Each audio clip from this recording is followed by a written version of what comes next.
Good morning, sir. Morning. Thank you for your patience this morning. If you'll please raise your right hand, do you swear or affirm the testimony you're going to give in this hearing will be the truth, the whole truth, and nothing but the truth? Yes, sir. Thank you, sir. Go ahead. Captain Ponder, would you state your full name for the record, please? My name is Captain Michael Ponder. And Captain Ponder, very briefly, what do you do? What are your duties at the jail, over at the jail? Let's start with Barbados. I'm the custodian of records for the Jefferson County Correctional Facility. And you're familiar as a custodian of record with the recording equipment there at the jail, correct? Yes, sir. And it's capable of making an accurate recording. Yes, sir. Each inmate is issued a unique identifying number, correct? Yes, sir. And that's one of the ways to identify who makes certain calls from the jail, correct? Yes, sir. Have you had an opportunity to review where I am marking? Judge, you want me to mark this as states 2 or 3? We entered one in the first hearing back in January. I can do it 1. However you want to do it. I mean, it's technically a new hearing. Okay, I'll do 1. Okay. One's fine. All right. You recognize this USB drive? Yes, sir. How do you recognize it? Because I listened to it this morning. And are these your initials in today's date that's on this USB drive? Yes, sir. I'm marking it as State's Exhibit number 1. You listened to it. Do you have any doubt that it's a fair and accurate copy of a jail phone call or recording of a telephone call made by an inmate, this inmate, from the Jefferson County Jail? No, sir. No doubt. All right, Judge, state off state. Statesman. Mr. Vasquez?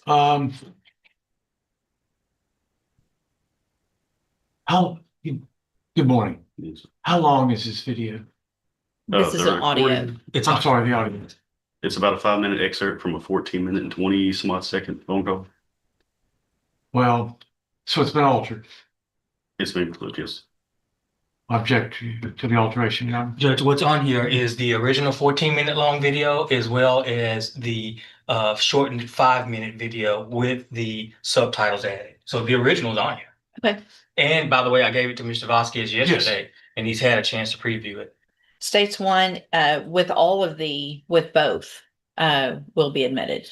Permission to post, Judge? Yes. Judge, can I finish my objection? There's Sure. a object to the alteration, and then there's a transcription. I object to that as hearsay, where you're given The subtitles. the subtitles of what you think they're saying. Do you disagree that the subtitles are correct with what you hear? I don't know, Your Honor. I just object to it being hearsay. Oh, Or is it hearsay? The subtitles are on it to what it's someone has written in what they've transcribed the conversation to be. I object to that as hearsay. Mr. Coleman? Judge, if the audio is not hearsay, which is a statement made by a party opponent, then the subtitles are therefore not hearsay. Judge, it's I just, obviously will be able to listen myself, and your objection's overruled. It's admitted. permission to publish it. Yes, and that's both the excerpt as well as the entire. And thank you, Captain Ponder. Yes, sir.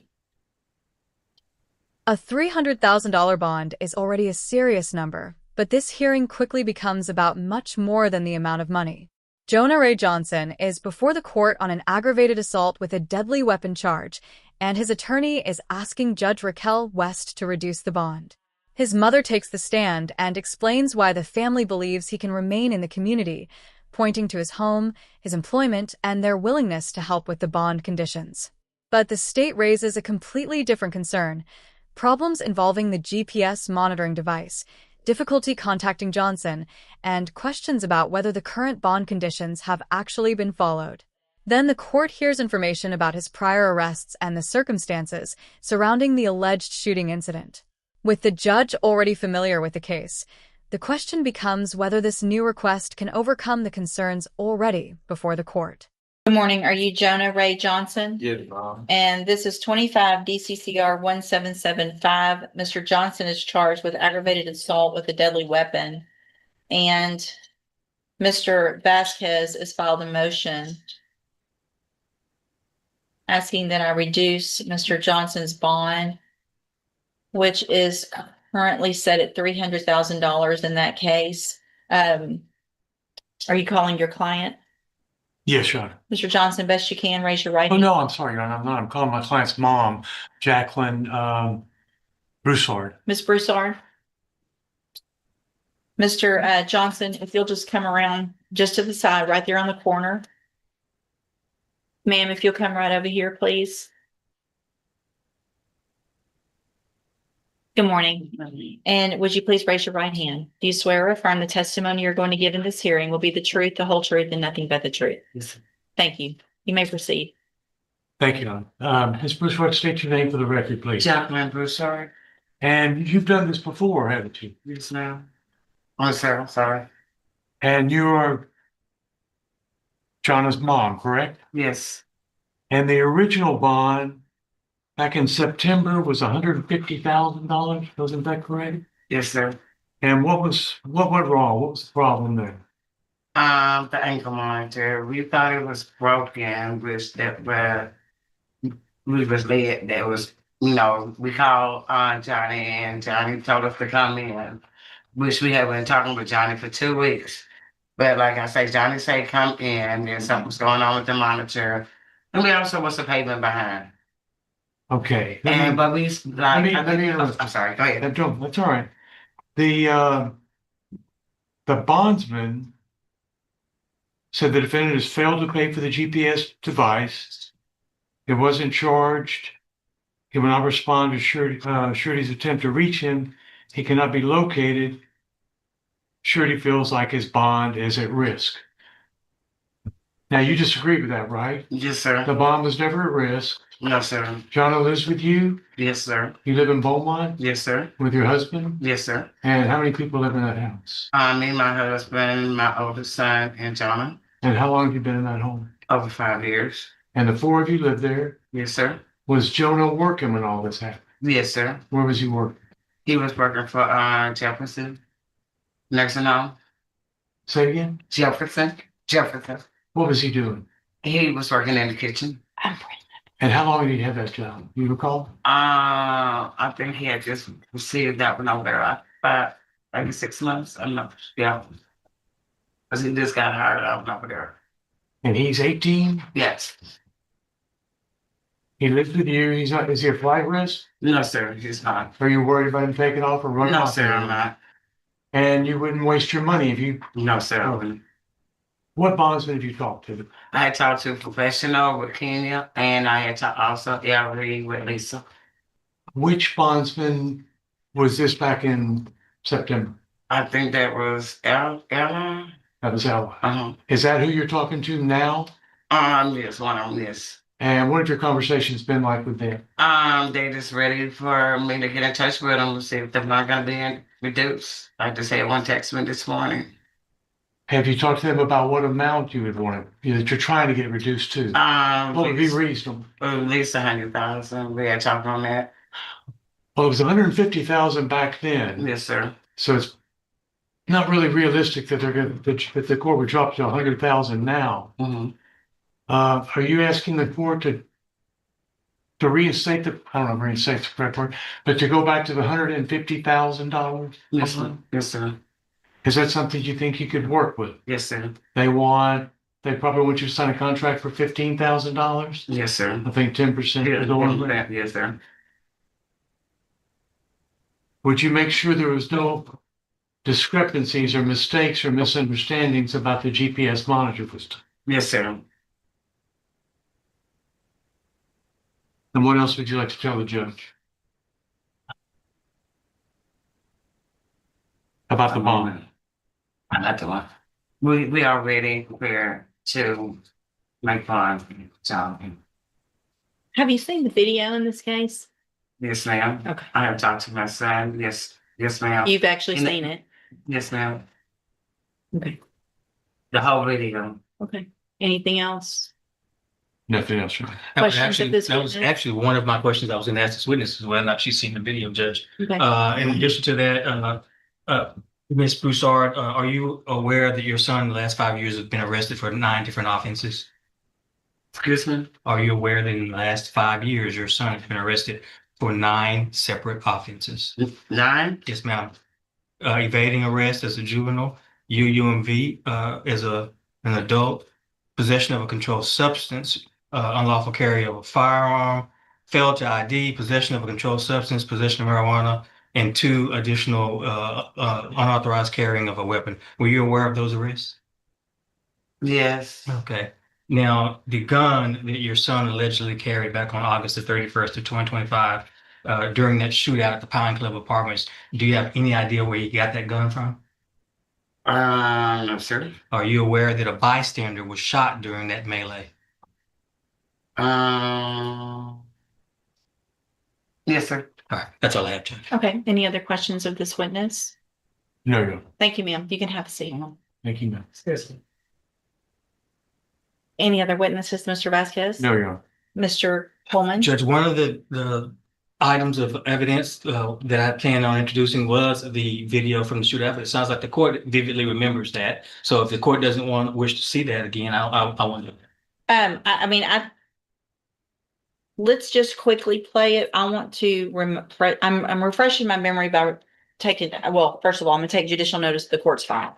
I have reviewed the probable cause affidavit, which is what reminded me of the facts of the case, and I guess it was the other It was the case that co-defendant. we had a bond hearing on. Is that Yeah. correct? Well, no, I take it back. It was this defendant when he was represented by Brittany Holmes, if I'm not mistaken. So I've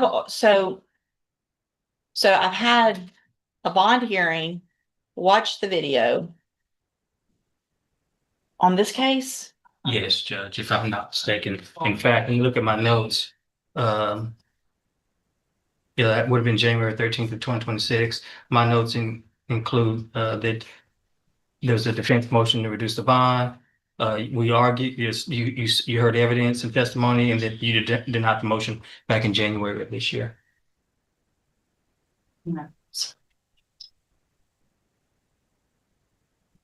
So this was after the AFRS, and the bond was at 300,000 on that date for the same bond hearing. Yes, Judge.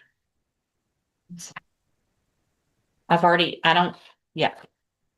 Yeah. Your motion's denied. I've already Yeah. heard all the evidence. Well, there is something, Judge. I think that it's at least, if you're going to deny, I think you may want to consider it as far as whether or not the bond is sufficient. As it states, it's just a 5-minute clip of Go ahead. a jail phone call that I've added subtitles to. If I could do that, I'm happy to bring my sponsored witness, but if you'll stipulate to it. No, I'm going to object to it to relevance. Your Honor. Bring your witness, please. Yeah. State calls Captain Michael Pond.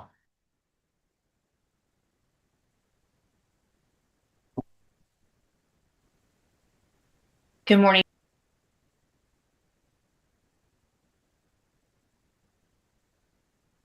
Maybe reported or monitored.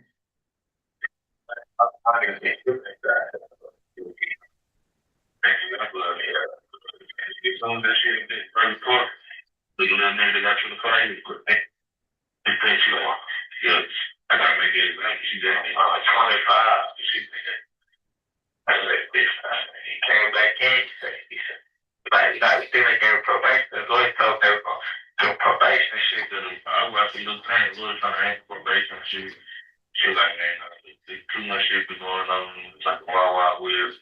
You know, he come up, she was like, you got right up, you be jumping in, we not gonna shit up. But she like, I'm making an example. But oh my man, crazy people went crazy for me. Wow. All he says, people screaming that shit. They say, man, world star type of shit. Burn all over the world. A couple days later, first it was cool, we just chill. Kept like, bitch, you good, sure you good, bitch, and they good, like, I'm good with whoop. So one day, just snapped. CO said something to him. And say, what if bitch had to play? So I get to CO at night, want to punch him. They gonna like, 6 weeks. Whoop. Niggas are here trying to CO and trying to punch, like, boom, he sniped the motherfucking computer, punched that bitch. Break the motherfucking computer. They come, he been in the head though, man, since they came out, I thought he been in the head though. That bitch 25, so it was trick so good. Hey, you ain't bitch. Anyway, you gotta do at least one test. I mean, that's his taxes. If you go down that trip, he gonna put it up for college for five. Yeah. And they know it's his whole point. That's if my little folks go to that first time, you want to leave your sentencing to the judge? And I said, hell nah. Take my shit to trial. I said, then boom, I got my bus for discovery. I seen all my evidence and shit. That shit bullshit, but let me take this to trial, bro. They gonna drop the charge. So shit, I took take the charge. Ooh, my lawyer's good. I got now he looking at the paperwork and shit like, oh, you good? You feel? You give it some time. But shit, I know it's gonna take time. Because everything that's going on right now, they ain't making it no better. My shit, but like I say, they come, even if they come like this, 5-year cap, they gonna say they off probation with a 5-year cap. I take that. I want to be careful. I want it 5 years. But if they do, I put like 2.5 on that bitch. Oh, come on, for a bank, you have to bank time. Get fed. I'm gonna have some bank time. Sorry, I got 5 months bank time right now. You mean that 5 months, bitch? Damn. But it was 5 months. Too much I did, boy. This shit look like very good points of the phone. Because I think when I really kind of been flying by. It is once you get in, it's going to flying by. Sure. That shit. Very vicious. So, man. Wow. This is something. I ain't in the mug, but that shit. Very big. Something. And cause they have been around young niggas, be so hard to do it. I got the way. But you know, push gonna come to shove, some shit gonna happen. Boom, you know. Yeah, cause like, that was my first write-up. Like, bitch, I've been chilling, talking, quiet, doing that to nobody. That thing just write up, got another write-up, I got fighting write-up, other fight or something. But I think they moved to this door. Shit. It was straight out to the top. So I put me on game day, so it's going down, like, shit. So I guess it was my first 10 minutes, so I was carry up, boom. I said, it's coming to hell, leave, and go back. You know, there's gonna be a lot of people like this, I'm good. I'm like, hey, I can't back to this, right? So I'm like, yeah, man. Oh, hey, I'm too good, and they can get out this over. Like, fuck, you see this, you know. So they ain't gonna figure the world like this, they got to be good, yeah. And I also, yeah, shit, say, give a nigga probation for worse shit like that. Good, this how I move. You come out on top with it. But they get probation for when you get it. They just gave my other part of my free will part, they had 3 robberies. Gave nigga, ISL, fuck 3 months and 10-year probation. That's like that nigga, you can't even believe. That's what I'm talking about. They gave ISL 3 months, 3 months ISL. He got 10 years probation. After he was already on probation for 10 years. But crazy, even the dude that got fight with the court the same day. You know. That's all I have on that, Judge. State has no further witnesses. All right, anything else? No, Your Honor. Okay. So at this time, I am going to deny the motion for a bond reduction. And I guess, Mr. Coleman, depending on any future incidents, if the state wishes to file a motion to increase, I would look at that at the appropriate time. We have contemplated that, Judge. But Mr. Johnson, a condition still, if you make that $300,000 bond, is that you would be on house arrest. You would be required to wear a GPS monitoring device at all times. Part of the reason that I'm doing this is because it sounds like you were working, your parents have the issues. I've looked at the bond, the affidavit for them to release surety. It's not just the GPS monitoring device. They obviously were having a hard time getting in touch with you for whatever reason. So I think that makes obviously one of the criteria under 17.15 for bail is that obviously you have to follow all of the rules and conditions of bond, which is with your bondsman as well. And so we will reset your case for an announcement, and Mr. Vasquez will visit with Mr. Coleman, get any offers in your case, and we'll either take a plea if you wish to take a plea at the next court date, or if you don't, we'll do a rejection and get your case set for trial. All right, you can go back with the bailiff. Good morning. Good morning. Are you Derek Shinkle? And this is 25 DCCR 1797. Mr. Shinkle is charged with aggravated assault with a deadly weapon. And what is the announcement? Judge, I've been out talking with Mr. Schenkel, going over the case with him and everything. My understanding is that it's his desire to retain John West on this matter. As of yesterday, I believe his family was putting the money together close to it where they can get him retained Okay. on the matter. So, Mr. Shinkle, what I'm going to do, I'll just do one reset. If y'all can get Mr. West hired or someone, that's great. Until then, Mr. Lewis is your attorney. He'll still have all the information and work on your case. If you guys can't get someone hired before that next court date, then we're going to need to go forward. Obviously, we can't just have you sitting in the jail waiting on that. So, Mr. Lewis will stay on until or unless someone else is. And if not, then we'll get it taken care of one way or the other at the next court date. Okay, Yes, ma'am. you can go back with the bailiff. Thank you. Good morning, ma'am. Your Tan Fam, Yes, sir. Yes, ma'am. and Mr. Pham is here in cause numbers 25 DCCR 0909, 25 DCCR 1039, 26 DCCR 0353, 0354, and 0355, all charges of theft of property with previous convictions. And what is the announcement? Judge, this is one that after speaking with Mr. Pham and going back through it, I will definitely need some just a little bit additional time. If you notice, even if that's the names that appear on the docket, they're a little different as far as how they are. As well as it was a situation where I believe he had bonded out and then some more cases came in after the fact. Several were indicted at the Right. end of February, Your Honor. With, And they were and those dates are actually before Right. correct. the first two dates. So I'm going back through to try to get everything together Okay. with him.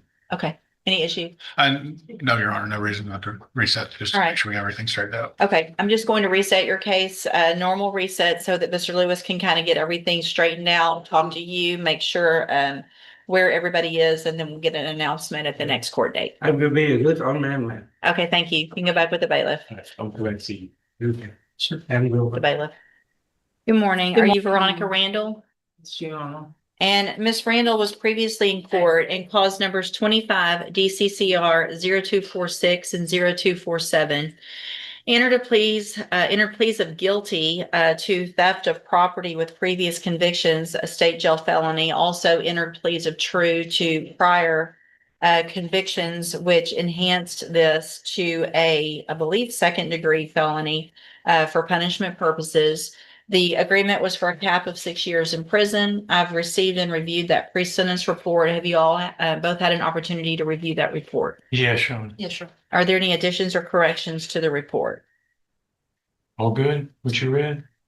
All accurate? No, no additions. Judge, I don't have any additions or corrections. I would just state if it's the appropriate time for the court. When I look at it, I have some empathy for Ms. Randall based on the comments that she made. But how much can we take her out of her word with her criminal history? The court will recall you previously rejected 4 years in this case. I'll defer to whatever you think appropriate. Yeah, Judge. I also have taken judicial notice of the jail incident reports. You both should have copies of those. Have you both had an opportunity to review those as well? Yes, sir. Yes, Sean. All right, Mr. Vasquez, you may proceed with argument. Your Honor, I know Ms. Randall's had probation a couple of times in the past, and it didn't work out for her. But I'm arguing for anything that does not involve incarceration. Ask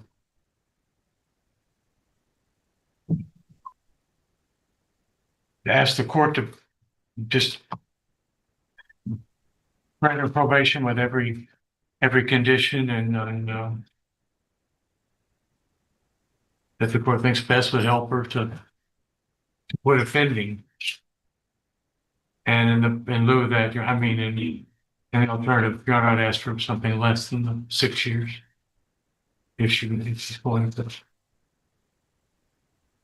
Anything else, Ms. Mulvaney? Judge, I don't have any additional comments. I would just state that our agreement initially was to dismiss the new case because she already has the sequence felony priors that would enhance anything further. But if the court disagrees with that, we can visit about it after the sentence. So, Ms. Randall, I made some notations on this pre-sentence report, some issues and maybe some mental health issues that have contributed some issues in the past. However, there's nothing in here that makes me believe that any condition you may have is what requires or makes you go out and do what you've done. Literally since 1981. Your first theft that I have here was from an arrest from 1981. Then I have one after another misdemeanor thefts through 2018. Then we've got, starting in 1986, a robbery and a theft. And then we've got 13 felonies since then. These are your 14th, 15th, and I guess 16th felonies. At some point, you got to figure it out. There's opportunities when you are not incarcerated and not on probation to get the help that you need if that's what you think is the problem. I think the problem is you just like to go steal or rob, because I mean, we've got robbery, aggravated robbery, another robbery. Anyway, so at this time, in each of your cases, I'm going to find that you entered your pleas of guilty freely and voluntarily. Find that you also entered your pleas of true to those prior convictions freely and voluntarily. In cause number 25 DCCR 0246, find sufficient evidence to find you guilty, and at this time find you guilty of theft of property with previous convictions. Find the other previous convictions true, sentence you to a term of 6 years in the institutional division of the Texas Department of Corrections. You will receive credit on that sentence for any time that you've been in custody that the law gives you the right to receive. In cause number 25 DCCR 0247, I'm also going to find sufficient evidence to find you guilty, find those prior convictions true, sentence you to a term of 6 years in the institutional division of the Texas Department of Corrections. You will also receive credit on that sentence for any time that you've been in custody that the law gives you the right to receive. These cases will run concurrently, which means together at the same time. I will sign a dismissal in clause number 25 DCCR 1686 as part of this agreement. I'm handing you the trial court certifications in each of your cases that shows that these were agreements that I followed, and so you've waived your right to appeal. I also handed you a written admonishment regarding your ineligibility to possess a firearm or ammunition. Because of the judgments entered against you, you're ineligible under Texas law to possess a firearm or ammunition. Possession of a firearm or ammunition could lead to charges against you. Firearm is a legal term, and you should read that written admonishment I provide you to see what devices qualify as a firearm. If you have questions about the laws that make you ineligible to possess a firearm or ammunition, or about how long that lasts, you can talk with Mr. Vasquez. Right, ma'am, you can go back with the bailiff. Thank you. This is where the bond hearing becomes significantly more difficult for the defense.